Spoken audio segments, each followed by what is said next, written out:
Welcome to our channel. Today we how to register with TaxDome for client tax intake, complete guide step by step clearly. To begin, open your preferred web browser.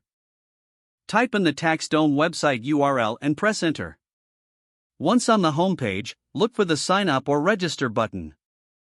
Click on the button to start the registration process.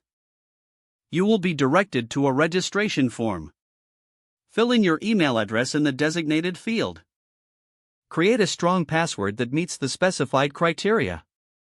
Confirm your password by entering it again in the next field. Next, you may need to provide your business name. Enter your first and last name as the account holder. Select your time zone from the drop-down menu. After entering all required information, review the terms of service and privacy policy. If you agree, check the box to accept the terms. Click on the Create Account button to proceed. Look for a confirmation email from TaxDome in your inbox. Open the confirmation email and click on the link provided. This action will verify your account and log you into the TaxDome dashboard. From the dashboard, locate the Client Intake section.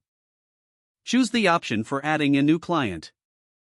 Fill in the client's information as required, including name and contact details. You may also want to add specific tax documents that are needed. Once all information is entered, review it for accuracy. Click on the Save or Submit button to finalize the client intake. Your client is now registered in the TaxDome system. Repeat this process for additional clients as needed. Explore other tools and features on TaxDome to optimize your workflow. Feel free to reach out to TaxDome support if you encounter any issues. If the page does not load, refresh the browser or try again in a private or incognito window. Don't forget to like this video and subscribe to our channel for more step-by-step tech guides.